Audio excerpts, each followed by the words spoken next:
तो हम लोग आगे देख रहे थे मल्टीपल फ्यूजन।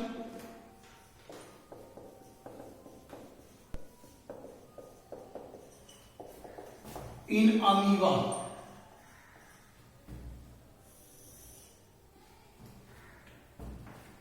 देखिए मल्टीपल फ्यूजन अमीबा में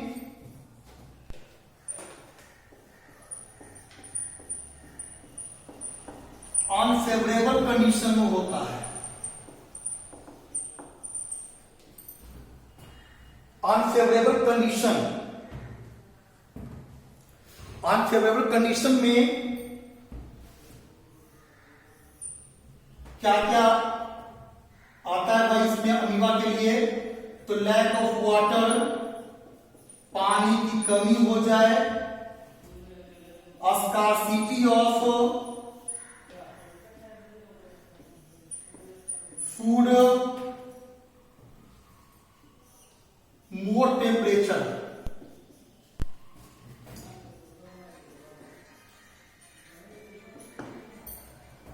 यानी मल्टीपल फ्यूजन में पहला एग्जांपल देख रहे हैं हम लोग अमीबा, यानी अमीबा में जो मल्टीपल फ्यूजन होता है वो अनफेवरेबल कंडीशन में होता है, जिसमें पानी की कमी हो जाए, फूड की कमी हो जाए और अधिक टेम्परेचर हो जाए, तब अमीबा अपना डिवीजन मल्टीपल फ्यूजन के थ्रू करता है। यानी अमीबा डॉटर ऑर्गेनिज्म का निर्माण मल्टीपल फ्यूजन के द्वारा तब करता है जब पानी की कमी हो जाए, फूड की कमी हो जाए या अधिक टेम्परेचर हो जाता है तब। अब देखिए सबसे पहले अमीबा जो है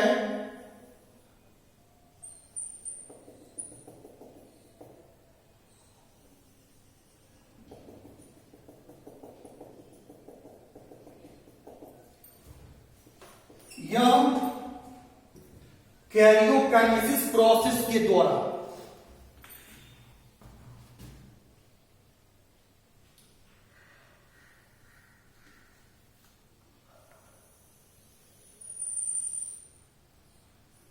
कई छोटे छोटे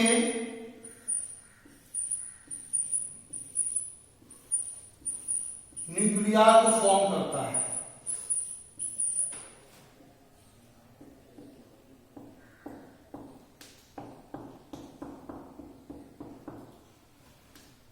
और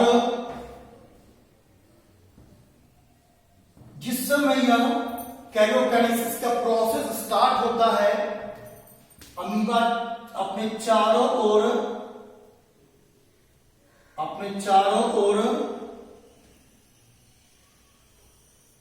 एक रेजिस्टेंस या प्रोटेक्टिव लेयर भी कह सकते हम लोग, प्रोटेक्टिव लेयर या रेजिस्टेंस लेयर का फॉर्म करता है। इस प्रोटेक्टिव लेयर का नाम होता है सिस्ट। इस प्रोटेक्टिव लेयर का नाम होता है सिस्ट, और ये जो सिस्ट का जो फॉर्मेशन होता है, इस प्रोसेस का नाम होता है इंसिस्टेशन। इंसिस्टेशन करने का मतलब होता है कि formation of cyst around the amoeba. अब देखिए जैसे ही एक अमीबा के न्यूक्लियस, एक अमीबा का न्यूक्लियस कैरियोकाइनेसिस के द्वारा डिवीजन करता है बहुत सारे न्यूक्लियाई में, मोर नंबर ऑफ न्यूक्लियाई में,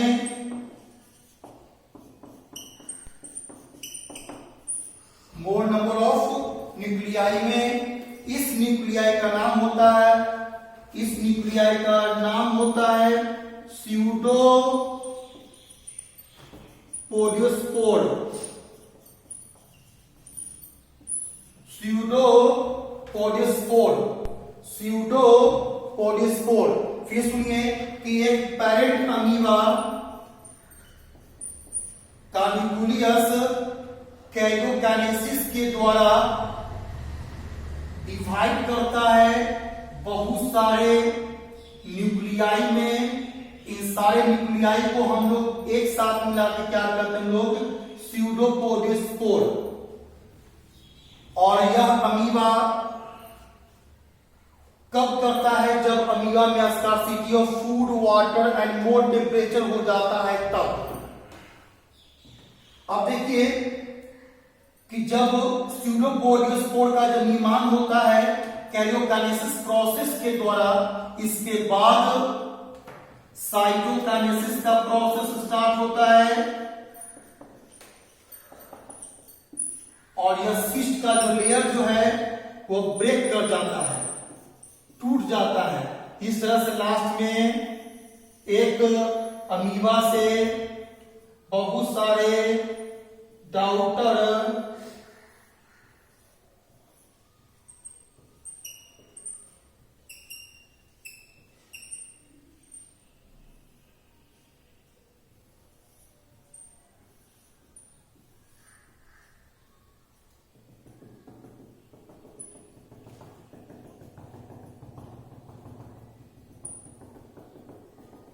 इस सिस्ट का लेयर टूटता है और बहुत सारे डाउटर ऑर्गेनिज्म का फॉर्मेशन हो जाता है।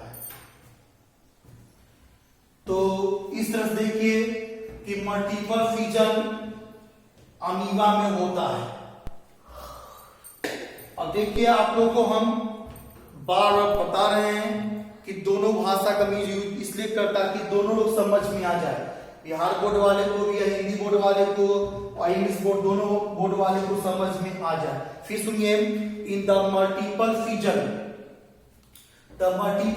occurs in amoeba in a scarcity of food, water and more temperature. During multiple fission, amoeba form its surrounding layer is called a cyst, and this process is called incystation. After that, a single nucleus of amoeba divides into many numbers of daughter nuclei. This nuclei is called as a pseudopodiospores. After the cytokinesis, then a single amoeba divides into many daughter organisms. Then after that multiple fission in plasmodium. इसके बाद हम देखते हैं multiple fission इन Plasmodium.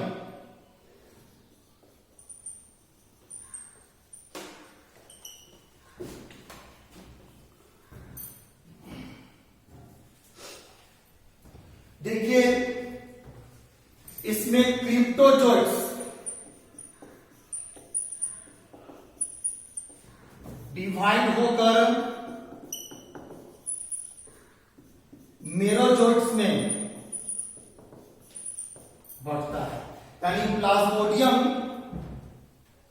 में जब multiple fission होता है तो क्रिप्टोजोइट्स डिवाइड होकर मेरोजोइट्स में बढ़ता है। आगे हम लोग मल्टीपल फिजन के बाद हम लोग आगे देखेंगे हम लोग एक थर्ड नंबर का फिजन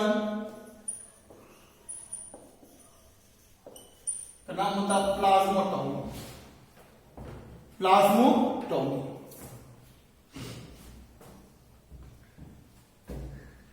देखिए प्लाज्मोटोमी एक स्पेशल टाइप का फिजन कहलाता है और यह खास करके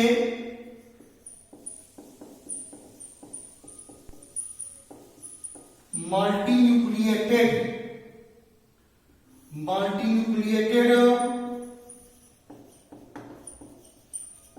ऑर्गेनिज्म में होता है। जैसे मल्टीन्यूक्लिएटेड ऑर्गेनिज्म में नाम आता है प्रोटोजोन्स का। जैसे पेलोमाइजा,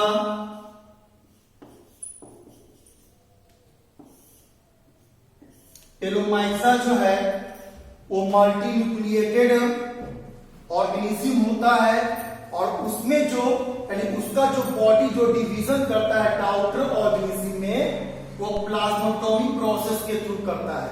और जो मल्टीन्यूक्लिएटेड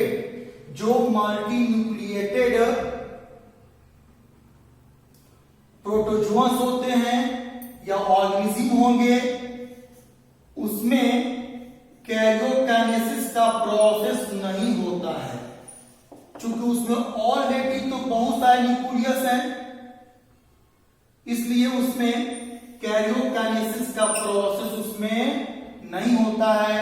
मल्टीन्यूक्लिएटेड ऑर्गेनिज्म में केवल साइटोकाइनेसिस का प्रोसेस होता है। देखिए कि plasmotomy is a specific type of fission in which a single parent organism divides into many daughter organism, but they having no karyokinesis process, only cytokinesis process। केवल इसमें क्या होता है, साइटोकाइनेसिस प्रोसेस होता है, कैरियोकाइनेसिस प्रोसेस नहीं होता है। आगे देखा जाए हम लोग पेलोमाइजा एक और भी एग्जांपल है ओपेलिना। आगे देखा जाए हम लोग को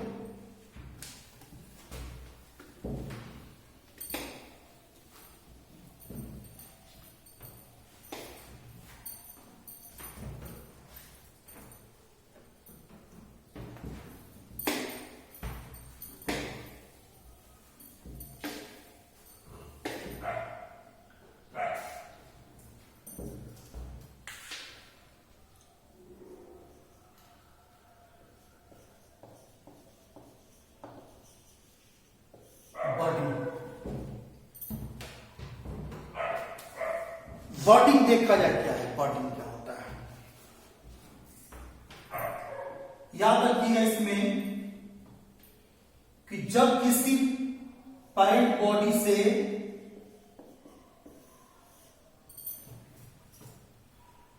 यानी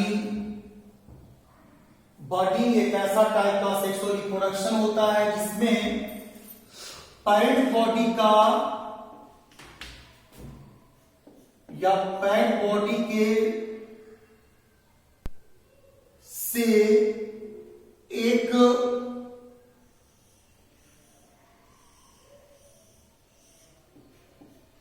सिंगल या ज्यादा ही सिंगल आउट ग्रोथ निकलता है। यानी कहने का मतलब हो गया कि बर्डिंग में पेरेंट बॉडी से सिंगल या एक से ज्यादा भी आउट ग्रोथ निकलता है। कुछ स्ट्रक्चर पेरेंट बॉडी से निकलता है। इस आउट ग्रोथ का नाम होता है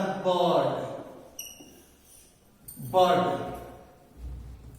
और जिस समय यह बर्ड निकलता है उस समय बर्ड को जो न्यूट्रिशन है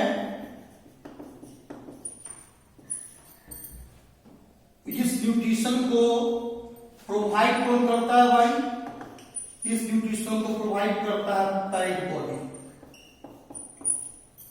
बाद में इस पेरेंट बॉडी से यह बर्ड अपना न्यूट्रिशन लेकर यह अपने साइज को ग्रोथ करता है और लास्ट में यह बर्ड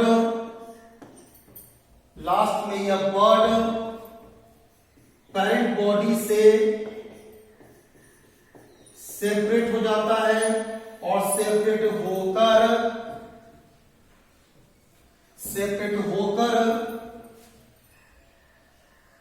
नए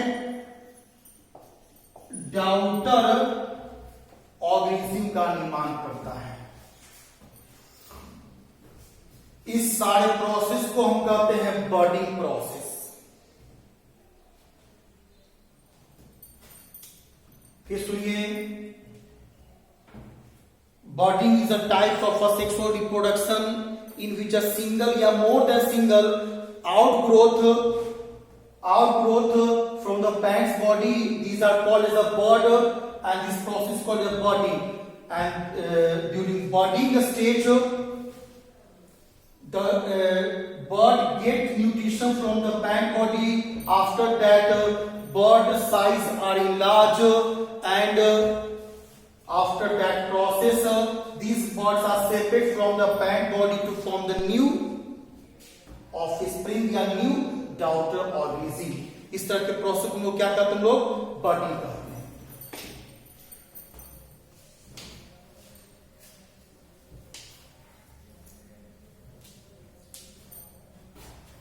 जैसे एक एग्जांपल पे हम लोग देख लेते थोड़ा सा एक रफली फिगर करके।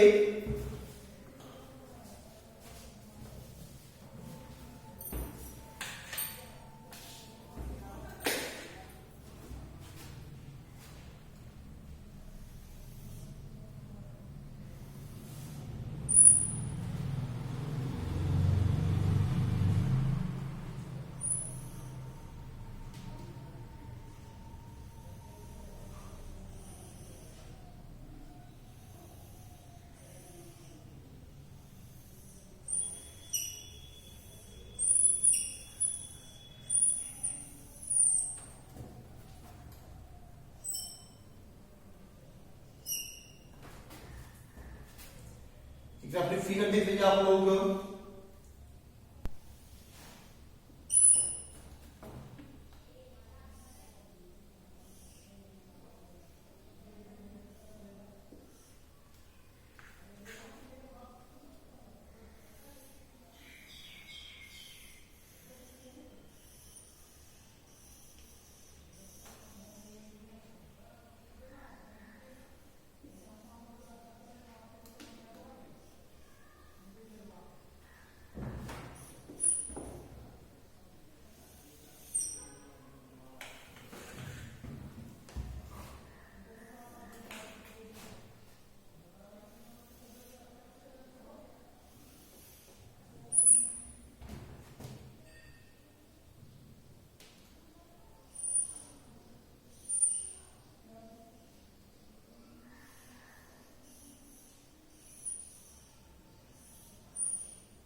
इस तरह से देख रहे हैं कि हम लोग बॉडी हुआ है आप लोग का, ये पैड बॉडी है।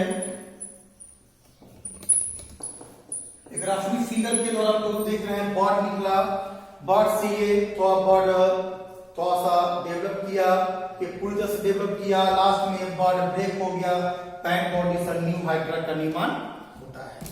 इस तरह से हम लोग कहते हैं बॉडी। आगे हम लोग देखेंगे और बार बोल रहे हैं कि आप लोगों को जो भी चीज समझ में नहीं आता है जो भी चीज समझ में नहीं आए वो कमेंट कीजिए, आप लोग को सिंपल से सिंपल भाषा में हम समझाने की कोशिश करेंगे। ओके।